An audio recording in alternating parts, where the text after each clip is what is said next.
السلام علیکم ورحمۃ اللہ وبرکاتہ نحمدہ ونصلی علی رسولہ الکریم اما بعد۔ امید کرتے ہیں آپ تمام سسٹرز ہر عافیت سے ہوں گی اور ایمان کی بہترین حالت میں ہوں گی۔ اللہ رب العزت سے دعا ہے آپ کی طرف ہر بڑھنے والا شر خیر و بدل دے، آمین۔ پیارے سسٹرز، ہم لوگ سورۃ الاعراف آیہ مبارکہ 167 تک ترجمہ تفسیر پڑھ چکے تھے۔ آج کا لیسن آیہ مبارکہ 168 سے سٹارٹ کریں گے۔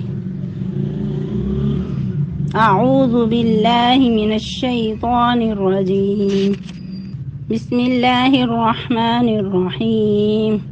وقطعناہم فی الارض امما منہم الصالحون ومنہم دون ذلک وبلوناہم بالحسنات والسیئات لعلہم یرجعون۔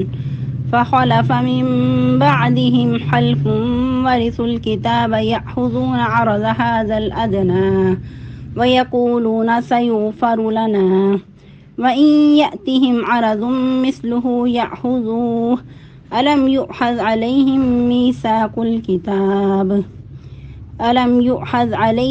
ميثاق الكتاب ألا يقولوا على الله إلا الحق ودرسوا ما فيه والدار الآخرة خير للذين يتقون أفلا تعقلون۔ ٹرانسلیشن۔ وقطعناہم فی الارض امما، اور ہم نے قطع کر دی ان کے زمین میں مختلف ٹکڑے، یعنی کہ مختلف گروہ ان کو بنا دیا۔ منہم الصالحون، کچھ ان میں سے نیکوکار ہیں، ومنہم دون ذالک، اور کچھ ان میں سے اس کے علاوہ ہیں۔ وبلوناہم بالحسنات والسیئات، اور ہم ان کو آزماتے رہے حسنات اور 7 برائیوں کے۔ لعلہم یرجعون، تاکہ وہ لوٹ جائیں۔ فخلف من بعدہم خلف، تو ان کے بعد کچھ ایسے ناخلف جائے نشین بنے، ورثوا الکتاب، جو کتاب کے وارث بنے، یاخذون، وہ لے لیتے ہیں، عرض ھذا الادنی، اس دنیا کی زندگی کا مختصر مال و متاع۔ وَيَقُولُونَ سَيُغْفَرُ لَنَا، اور وہ کہتے ہیں کہ ہمیں معاف کر دیا جائے گا۔ وَإِن يَأْتِهِمْ عَرَضٌ مِثْلُهُ يَأْخُذُوهُ، اور اگر آ جائے ان کے پاس ویسا ہی مال و متاع، وہ اسے بھی لے لیتے ہیں۔ أَلَمْ يُؤْخَذْ عَلَيْهِمْ مِيثَاقُ الْكِتَابِ، کیا نہیں لیا گیا تھا ان سے پختہ عہد کتاب کے بارے میں؟ اللہ یقولوا اللہ الا الحق، یہ کہ نہیں وہ کہیں گے اللہ کے بارے میں سوائے حق کے۔ ودرسوا ما فیہ، اور وہ اس میں پڑھتے بھی رہے۔ والدار الآخرۃ خیر، اور گھر آخرت کا بہتر ہے، للذین یتقون، ان لوگوں کے لیے جو تقوی اختیار کرتے ہیں۔ افلا تعقلون، کیا تم عقل سے کام نہیں لیتے؟ تفسیر۔ وقطعناہم فی الارض امما، اور انہیں ہم نے قطع کر کے زمین میں کئی جماعتیں بنا دیا، یعنی کہ تفرقہ بازی کی طرف اشارہ ہے۔ جیسا کہ ہم کل کے لیسن میں پڑھ رہے تھے کہ ان کو اللہ تعالیٰ نے قیامت تک کے لیے ایسا ان پر مسلط کر دیا، یعنی کہ مسکینی اور ذلت مسلط کر دی گئی، کیونکہ ان کے گناہوں کی وجہ سے، ان کی نافرمانی کی وجہ سے۔ مزید اللہ سبحانہ و تعالیٰ اس کی طرف بھی یاد دہانی کروا رہے ہیں کہ ہم نے ان کو قطع کر کے زمین میں کئی جماعتیں بنا دیا، یعنی کہ ان کے اندر تفرقہ بازی بھی ڈال دی گئی، کیونکہ یہ مختلف فرقوں میں بٹ جانا یہ بھی بعض اوقات اللہ سبحانہ و تعالیٰ کی طرف سے عذاب کی شکل ہوا کرتی ہے۔ پھر مزید اللہ سبحانہ و تعالیٰ کا عدل پہ مبنی قانون کہ جو ان میں نیک تھے ان کی بھی تعریف کر دی، اور جو ان کے اندر بد تھے ان کی بھی حالات بیان کر دیے۔ کیا فرمایا؟ منہم الصالحون، بعض ان میں سے نیکوکار ہیں، ومنہم دون ذالک، اور کچھ ان میں سے اس کے علاوہ ہیں۔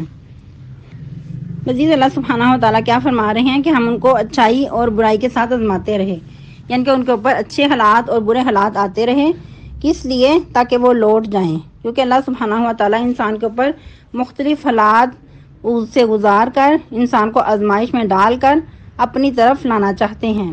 جو ان میں سے نیک ہوتے ہیں وہ انسان اللہ کی طرف پلٹ آتے ہیں، اللہ ان کو اپنے کام کے لیے چن لیتا ہے، لیکن جو اس کے علاوہ ہوتے ہیں نافرمان، وہ آزمائشوں سے سبق حاصل نہیں کرتے، وہ اپنی پرانی روش پہ قائم دائم رہتے ہیں۔ پھر مزید ان کے بعد کے حالات کہ فحلف من بعدہم حلف، ان کے بعد کچھ ایسے ناخلف جانشین بنے، وارث الکتاب، جو کتاب کے وارث ٹھہرے۔ یہ اللہ سبحانہ وتعالیٰ کا قانون ہے کہ ایک کے بعد ایک جانشین بنتا جاتا ہے، اور جو نئے آنے والے ہوتے ہیں ان کی آزمائش ہوتی ہے کہ جو ان سے پہلے تھے انہوں نے کیسا کام کیا دین کا، اور مزید جو آنے والے ہیں وہ کیسا دین کا کام کریں گے۔ ہر نسل کے بعد دوسری نسل کا آنا ضروری ہوتا ہے اور ان کی آزمائش ہوتی ہے، تو ان کو کتاب کا وارث بنا کر ان کو آزمائش میں ڈالا گیا، ان کا امتحان تھا، ان کو چیک کرنا تھا کہ وہ کیسا کام کرتے ہیں، لیکن انہوں نے بھی وہی پرانی اپنے بڑوں کی روش اپنائی۔ کیا فرمایا؟ یأخذون عرض ھذا الادنی، وہ لوگ بھی دنیا کا سرسری جو حقیر مال و متاع تھا وہ لے لیتے، یعنی کہ من پسند کے ان کو فتوے دیتے، من پسند کے ان کو مسائل جو تھے وہ لکھ کر دے دیتے، اور اس طرح ہٹ درمیاں اور نافرمانیاں کرنے کے باوجود بھی وہ شرمندہ نہ ہوتے، بلکہ کیا کہتے؟ وَيَقُولُونَ سَيُغْفَرُ لَنَا، کہ ہمیں ضرور بخش دیا جائے گا۔ کبھی کہتے کہ ہم پیغمبروں کی اولاد ہیں، کبھی کہتے کہ ہم اللہ کے بہت چہیتے ہیں، ہمیں اللہ کیوں عذاب دے گا۔ اس قسم کی باتیں دیکھ کر کے وہ ہیلا سازی سے کام لیتے اور اپنا پلہ صاف کرتے جاتے۔ پھر مزید اللہ سبحانہ وتعالیٰ فرما رہے ہیں وَإِن يَأْتِهِمْ عَرَضٌ مِثْلُهُ يَأْخُذُوهُ، اور اگر مزید ان کے پاس ویسا ہی مال و متاع آ جاتا تو وہ اس کو بھی لے لیتے، یعنی کہ کسی بھی طریقے سے ان کو بس مال ہتھیانے کی فکر لگی تھی، مال حاصل کرنے کی فکر میں لگے رہتے کہ جہاں سے بھی جیسا بھی مال آ جائے بس اس کو ہتھیا لیں، حلال حرام کی کوئی تمیز نہیں تھی۔ کبھی زبان کو پیچ دے کر جو تورات کے احکامات تھے اس میں رد و بدل کر دیتے تاکہ لوگ ہم سے خوش رہیں اور ہماری جو واہ واہ ہے وہ برقرار رہے۔ تو اللہ سبحانہ وتعالیٰ ان کا جو پرانا عہد تھا وہ ان کو یاد دلا رہی ہیں۔ الم یؤخذ علیہم میثاق الکتاب، کیا ان سے کتاب کے بارے میں پختہ عہد نہیں لیا گیا تھا؟ اللہ یقولوا علی اللہ الا الحق، یہ کہ اللہ کے بارے میں حق کے علاوہ کچھ نہیں کہیں گے، لیکن وہ پرانے وعدے پھر بھول جاتے، پھر ان سے عہد سازی کی جاتی، پھر اس میں عہد شکنی کرتے، یہی سلسلہ ان کے اندر چلتا رہتا۔